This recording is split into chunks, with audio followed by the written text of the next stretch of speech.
Un saludo, estimadas amigas, estimados amigos. Vamos a continuar con el título del tema de hoy, que es el Cuadro Nacional de Medicamentos Básicos, que no es sino una continuación del anterior tema que enfrentamos, que es el cuadro de medicamentos esenciales o los medicamentos esenciales. Pongamos algunos antecedentes. Los países de Mozambique, Perú y Sri Lanka, antiguo Ceilán, ya hablaron del concepto de medicamento esencial. Posteriormente, en 1977, la Organización Mundial de la Salud establece su primera lista modelo de medicamentos esenciales. En la reunión de Alma-Ata, en 1978, en una reunión importante en salud pública, ya se habló de que los países promuevan la provisión de medicamentos esenciales. En 1981, la Organización Mundial de la Salud promueve un programa de acción sobre medicamentos esenciales. En el 2007 ya surge la primera lista de medicamentos esenciales para pediatría. Y tenemos actualmente en vigencia la 13ª lista de medicamentos de la Organización Mundial de la Salud. Desde la primera lista modelo de la Organización Mundial de la Salud se sugirió que este listado modelo sea utilizado como orientación. Esto quiere decir que cada país, de acuerdo a sus condiciones especiales, a su perfil epidemiológico, a sus antecedentes clínicos, al uso de medicamentos, utilicen este modelo precisamente para establecer sus propios sistemas de salud pública. Y es así que se enfatiza en el tema de la elaboración del listado. Un grupo de trabajo de Costa Rica en 1977 ya nos habló de que este debería ser un ejercicio de razonamiento muy inteligente y afrontado desde el punto de vista clínico para identificar las necesidades terapéuticas. Pero faltaban algunos aspectos importantes. Por ejemplo, como proceso hay que identificar las necesidades de la población. Segundo, aplicar criterios diferentes, por ejemplo, aspectos técnicos sanitarios, aspectos epidemiológicos, de qué se enferma la población, aspectos farmacológicos y aspectos terapéutico-clínicos. Ahora es importante que se tienen que enfrentar todos estos aspectos, pero adicionalmente se tiene que evaluar el concepto de qué es lo que necesita la población específica sobre la cual se va a aplicar el listado de medicamentos básicos o medicamentos esenciales, como vamos a hablar más adelante. ¿Cuáles son los antecedentes en nuestro país de este cuadro? El Consejo Nacional de Salud, entidad dependiente del Ministerio de Salud Pública, inicia la conformación de la Comisión Nacional de Medicamentos e Insumos. Esto fue ratificado por la Ley Orgánica de Salud en el 2002. ¿Qué funciones se le asignó? La primera, y la que nos enfrenta en este momento, elaborar y actualizar el Cuadro Nacional de Medicamentos Básicos y su registro terapéutico. Pero adicionalmente que debía esta comisión proponer los lineamientos de la Política Nacional de Medicamentos Básicos y de Insumos y brindar apoyo a los organismos del sector sobre los aspectos relacionados a los medicamentos. ¿Cómo está conformada esta comisión? Primero, el ente rector de salud, esto es el Ministerio de Salud Pública. Su representante preside la comisión. Luego están el Instituto Ecuatoriano de Seguridad Social, el más grande comprador de medicamentos a nivel país, Fuerzas Armadas, Policía, Solca, la Federación de Químicos Farmacéuticos, Junta de Beneficencia, la Federación Médica, la Asociación de Facultades y Escuelas de Medicina, el Consejo Nacional de Salud y la Organización Panamericana de Salud, que brinda asesoría técnica. En 1986, la Comisión de Farmacología del Consejo de Salud elabora el primer cuadro de medicamentos básicos, así se llamaba en ese momento la actual CONAMEI. Esta debe actualizarse cada 2 años y el país tiene vigente en este momento la 9ª revisión del cuadro de medicamentos básicos. Vale la pena resaltar que el Ecuador es uno de los países que mejor ha cumplido en el aspecto periodicidad del Cuadro Nacional de Medicamentos Básicos. Aquí tenemos los ejemplos de los modelos existentes de los distintos cuadros y al final la versión novena del cuadro de medicamentos básicos y su registro terapéutico. Vale la pena enfatizar que se hablaba y se habla de Cuadro Nacional de Medicamentos Básicos. Nuestro criterio es de que se debe hablar de medicamentos esenciales, porque al decir básicos parece como que fueran elementales y así ha sido interpretado por varios grupos, de modo que se ha planteado la necesidad de cambiar el nombre. ¿Qué contiene? Contiene los principios activos necesarios para cubrir el perfil epidemiológico del Ecuador, y esto está presente en los anunciados de la revisión octava.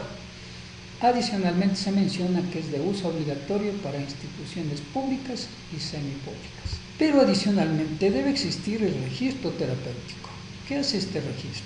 Toma como referencia los medicamentos descritos en el cuadro. Se pretende que sea un resumen de las diferentes patologías y la relación con los fármacos que se encuentran en la lista, y servirá como apoyo de referencia para la prescripción. Antes de que exista o de que se publique el registro terapéutico, solamente el cuadro al parecer tenía una utilidad limitada. Con la adición del registro terapéutico, este cuadro tiene probablemente un mejor uso.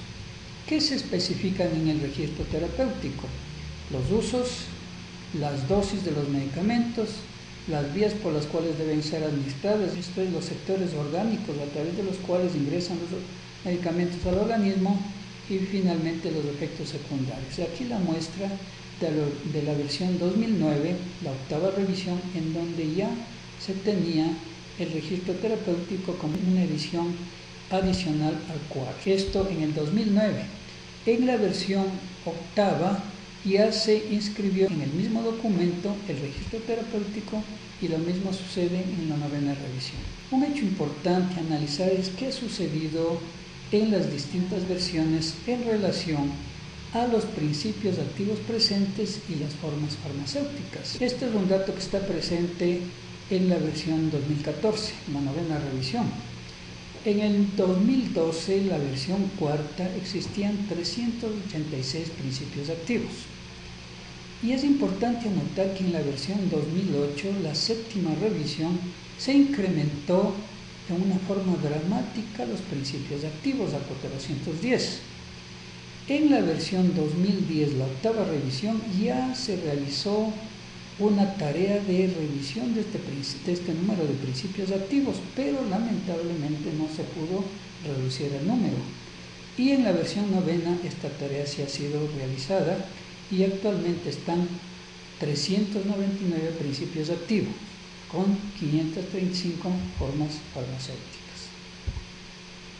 Esto se anota claramente y se observa la disminución de 410 a 399. Esto significa un proceso de racionalización del cuadro nacional.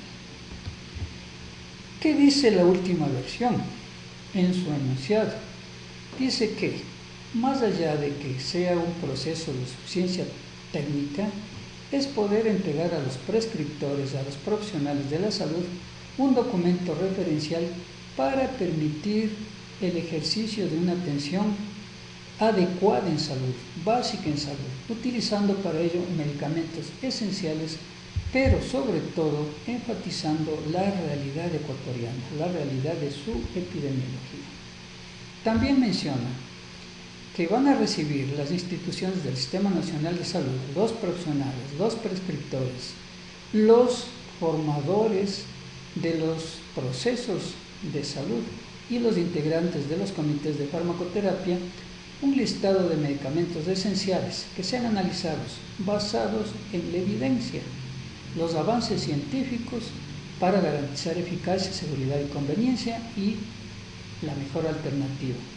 Adicionalmente, se debe a todo esto mezclar la experiencia que hayan acumulado los prescriptores, como recomiendan los mecanismos actuales de medicina basada en evidencia, unir a esto la experticia. A partir de la quinta revisión, se tuvo que adoptar la codificación alfanumérica propuesta por la Organización Mundial de la Salud. Esta se llama la clasificación anatomo-terapéutica y química o ATC, tiene su sede en Noruega, ya que los medicamentos debían tener una clasificación adecuada y es así como se adopta esta clasificación. ¿Qué pretende esta clasificación? Que se tengan los mejores elementos para poder describir a un medicamento.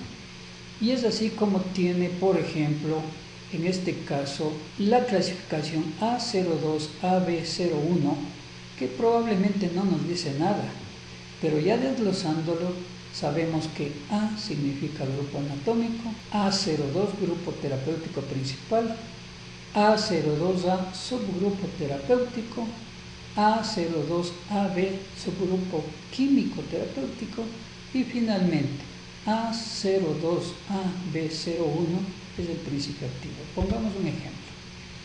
El código N05BA12. Primero, el órgano en este momento enfocado es esto es sistema nervioso. El grupo terapéutico sería los psicolépticos, el subgrupo terapéutico los ansiolíticos y el subgrupo químico terapéutico los derivados benzodiazepínicos, terminando con 12 que le corresponde a alprazolam. ¿Qué más presenta esta revisión? Presenta 4 capítulos.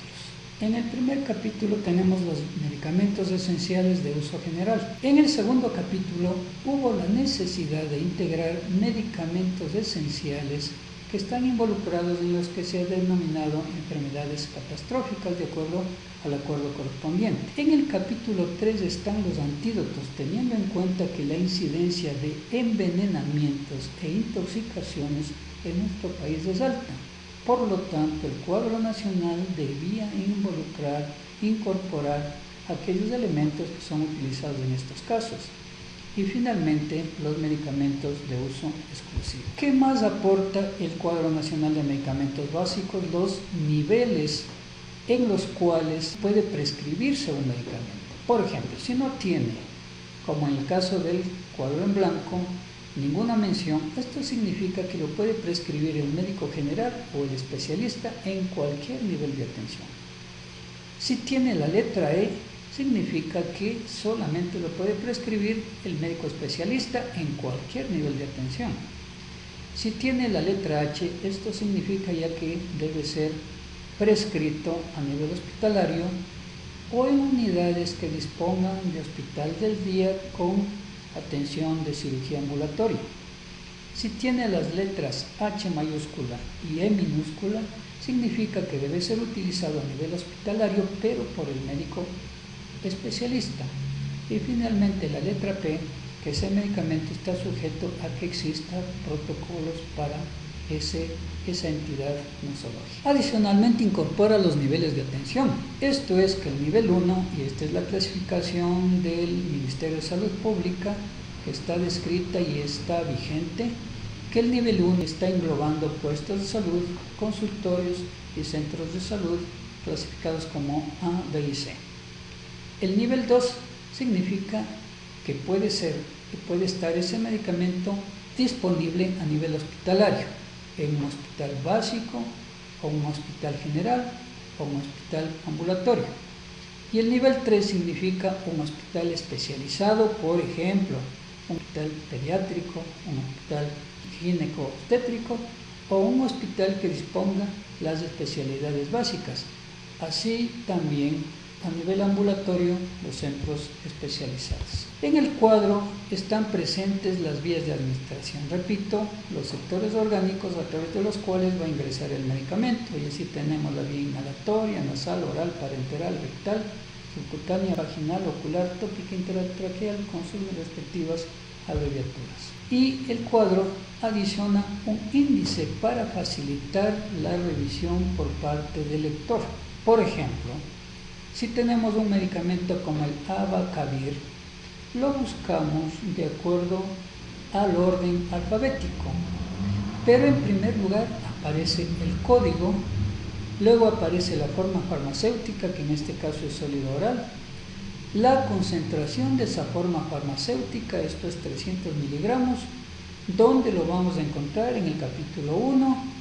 ¿En qué página del cuadro? Esto es en la página 320. ¿Y en qué página está la descripción? En el registro terapéutico. Finalmente quisiéramos que reflexionemos en forma conjunta. Primero, ¿tiene utilidad el cuadro nacional de medicamentos básicos? Si hablamos de que deben estar presentes los medicamentos esenciales, el razonamiento lógico es que debe ser utilizado a nivel de las unidades en las cuales tiene influencia este cuadro.